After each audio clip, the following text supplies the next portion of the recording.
प्रवक्ता को जाता है और अनुराग ढांडा अब तो वो क्या कहते हैं, दूध का जला छाछ भी फूक फूक कर पिएगा। इतनी स्कीमें आपने दी, इतनी मुफ्त की रेवड़ियां आपने बांटी, लेकिन कोई और आया, ज्यादा बांटी और पूरा का पूरा वोट बेस आपका लेकर चला गया। इन मुफ्त की रेवड़ियों में यही तो दिक्कत है, लोग आपके नहीं हो जाते, आपके काम के नहीं हो जाते, रेवड़ियों के हो जाते हैं। जो देगा, जितना देगा उसके पास चले जाएंगे। अनुराग ढांडा, आज सुप्रीम कोर्ट के इस ऑब्जर्वेशन के बाद क्या अनिवार्य है कि सारे राजनीतिक दल बैठकर सोचे कि ये हम जा कहां रहे हैं? नहीं, देखिए, मुझे लगता है नाविका जी, सुप्रीम कोर्ट की टिप्पणी किसी एक पर्टिकुलर केस से संबंधित है और ये टिप्पणी है, अभी कोई फैसला नहीं है। लेकिन हम बहुत रिस्पेक्टफुली सुप्रीम कोर्ट की इस टिप्पणी से डिसएग्री करते हैं, क्योंकि मूलभूत सुविधाएं उपलब्ध कराना, उनको मुफ्त की रेवड़ी देना नहीं है। हम बार बार ये चीजें कहते हैं। अगर आपको मुफ्त की रेवड़ी पर रोक लगानी है, तो जो अब बड़े बड़े मित्रों के 14 लाख करोड़ सरकारें माफ कर देती है, उसके ऊपर रोक लगा दीजिए। आपका सारा फाइनेंशियल बैलेंस ठीक हो जाएगा, आपका बजट ठीक हो जाएगा, मुनाफे में आ जाएंगे, सब कुछ ठीक हो जाएगा। और अगर आपको ये सुविधा देनी है जिसको फ्री की रेवड़ी कहते हैं, तो निश्चित तौर पर हमारे संविधान में भी उसका प्रावधान है कि शिक्षा सबको अच्छी मिलनी चाहिए, मुफ्त मिलनी चाहिए। अगर किसी गरीब को शिक्षा के लिए भी पैसा देना पड़ेगा जो वो दे नहीं सकता है अपनी कमाई में से, तो फिर उस स्टेट का क्या फायदा है, किस तरीके से अपने लोगों का ख्याल वो रख रहा है, इसको सोचना चाहिए। हमने जो एक मॉडल दिल्ली के अंदर एस्टेब्लिश किया, ये उसी का नतीजा है कि अगर हम हारे भी चुनाव के अंदर, तो आज भी 43.5% वोट हमें दिल्ली के अंदर मिला है। दिल्ली के बहुत सारे लोगों को हमारी सुविधाओं से लाभ हुआ, जो मूलभूत सुविधाएं दी गई, जिनको मुफ्त की रेवड़ी कहा, और अंततः प्रधानमंत्री जी को भी ये कहना पड़ा कि आम आदमी पार्टी की सारी योजनाएं दिल्ली के अंदर लागू रहेंगी। उसके बाद उनको चुना गया। लेकिन मेरा ये मानना है कि अगर आप सच्चे दिल से ये योजनाएं लाते हैं, तो निश्चित तौर पर लोग आपका साथ देते हैं। लेकिन झूठ एक बार तो चल सकता है। अब भारतीय जनता पार्टी को अपने झूठ को निभाना भी तो पड़ेगा, जो बाकी के किसी राज्य में वो निभाते हुए नजर नहीं आते।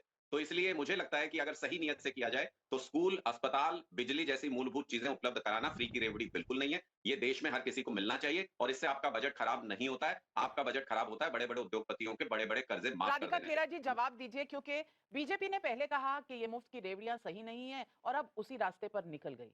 ये आपका डिसाइडेड पॉलिसी डिसीजन है या फिर मजबूरी?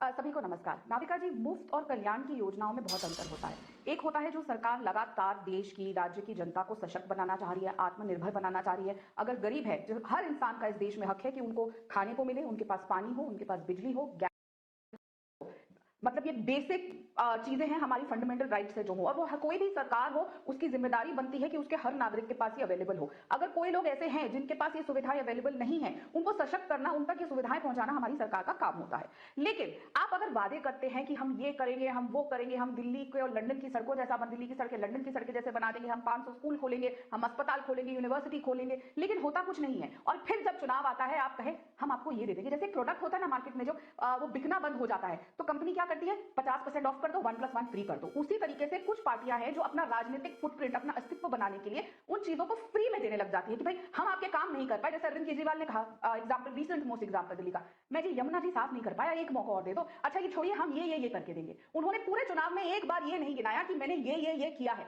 उन्होंने बोला मैंने ये नहीं किया है, अब मैं तुमको मुफ्त में ये दूंगा, मैंने ये नहीं किया है, इसके बदले में मुफ्त में तुमको ये दूंगा। ये होती है मुफ्त की रेवड़ी। लेकिन जैसा मैंने कहा कि हमारा कोई नागरिक भूखा ना सो, उसको राशन मिले, उसके घर मिले, गैस मिले, उसके घर में शौचालय बने, ये बेसिक चीजें हैं जो टैक्स पेयर्स के पैसे से सरकार को सुनिश्चित करनी होती है कि उसकी जनता को मिले। और एक बात अनुराग जी कह रहे थे कि कर्ज नहीं माफ होना चाहिए। अनुराग जी, एक चीज और मैं मानती हूँ, पंजाब का उदाहरण ले लेते हैं। वहां पे कुछ ऐसे लोग हैं जिनको Z+ सिक्योरिटी मिली हुई है, 100 से ज्यादा सिक्योरिटी पर्सनल, उनकी तनख्वाह, खाना पीना, कितने करोड़ों रुपए का खर्चा एक्सचेकर पे पड़ रहा है, जो पंजाब की जनता का पैसा है। लेकिन राघव चड्ढा, क्योंकि उनको तो भाई वो तो मुख्यमंत्री से भी बड़े हैं, वो दलित पूर्व मुख्यमंत्री जो थे चन्नी साहब, उनसे भी बड़े हैं, उनको तो भैया इतना बड़ा सिक्योरिटी थ्रेट है। जिस आदमी की सारी राजनीति इस देश के प्रति सिर्फ अपने आप को सोशल मीडिया पे चलाने के लिए थी, उसको जब 100 से ऊपर सिक्योरिटी दी जाएगी, तो जाहिर सी बात है ऐसे और इतने लोगों को दिल्ली में डबल दिल्ली के मुख्यमंत्री को पंजाब से भी सिक्योरिटी मिल रही थी। तो ये चीजें हैं जो आप लोगों ने एक्सचेकर को खत्म करने की बात। अनुराग ठांडा, सवाल में दम है, जवाब दीजिए। हिमाचल हो, कर्नाटक हो, चाहे अमिता जी, मैं दो झूठ जो साफ साफ बोले गए, मैं उनका सिर्फ जवाब दूंगा, बाकी सारी बातें तो लोग सुनते हैं। एक तो मुझे ये सुन के बहुत हैरानी हुई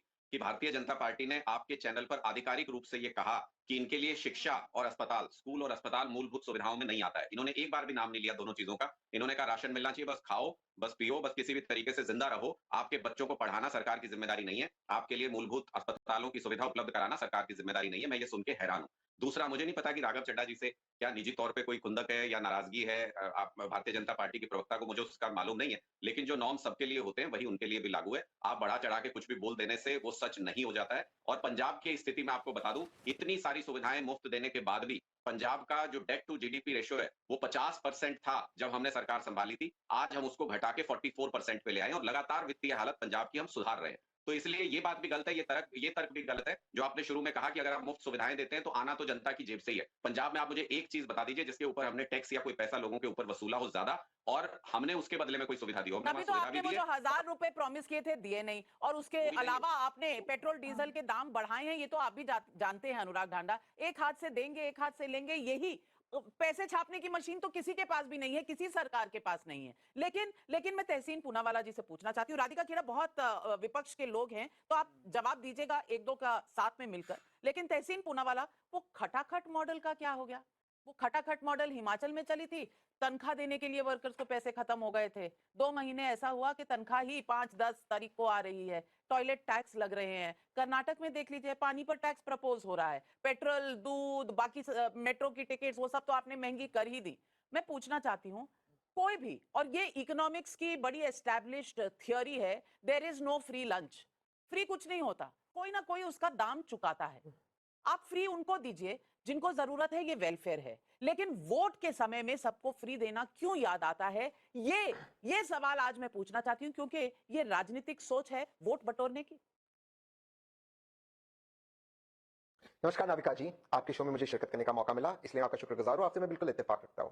आपने हिमाचल और कल्याणी और कर्नाटका का उदाहरण दिया। हालांकि हिमाचल में सैलरी 5 तारीख को इसलिए दी गई क्योंकि वो 3 दिन का इंटरेस्ट उनको बचाना था, वो one time transfer of debt था। और कर्नाटका में जो रेट्स बढ़ाए गए वही महाराष्ट्र में बढ़ाए गए, बस के फेयर्स, अन्य फेयर्स वो महाराष्ट्र में बढ़ाए गए। लाड़की बहन योजना, जिसके आज माननीय जस्टिस साहब ने टिप्पणी की, गवाही साहब ने, वो चुनाव के पहले लाया गया, इलेक्शन कमीशन उसको अलाउ किया और रेट्रोस्पेक्टिवली वो पैसे दिए गए। हमें एज अ नेशन, एक देश की ओर हमें देखना चाहिएगा कि वेलफेयर क्या होता है, एक लेजिटिमेट वेलफेयर और फ्रीबीज क्या होता है। राधिका जी ने खाने की बात की, बिल्कुल हर गरीब व्यक्ति को खाना मिलना चाहिए, पर क्या वो खाना कार्बोहाइड्रेट्स होना चाहिए या प्रोटीन? हमारे वहां प्रधानमंत्री प्रोटीन योजना क्यों नहीं, जिसके कारण हमारा स्वास्थ्य बढ़े? वो हम नहीं करेंगे। हमने यहाँ पर वेलफेयर की बात हुई, स्वास्थ्य की बात हुई, आम आदमी पार्टी ने बात की। क्या वो 25 अस्पताल गिना सकते हैं जो माननीय अरविंद केजरीवाल जी ने शुरू किया? बस मोहल्ला क्लिनिक चालू कर दिया, अपने कार्यकर्ताओं को कुछ दे दिए, उसमें प्रिवेंटिव हेल्थ केयर क्या हुआ? कैसे आपने किसी का भला किया?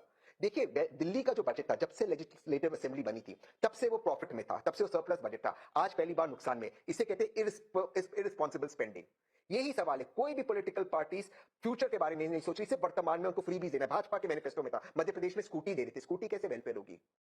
इन चीजों पे हमें रोक लगानी होगी, इन चीजों पर पब्लिक और डिस्कोर्स वो जो 1 लाख रुपए के लिए फॉर्म भरवाए थे, लेकिन मुझे नहीं 1 लाख रुपए के जो फॉर्म भरवाए थे, वो जो खटाखट 8,500 रुपए सबके अकाउंट में आने वाले थे, वो वेलफेयर था।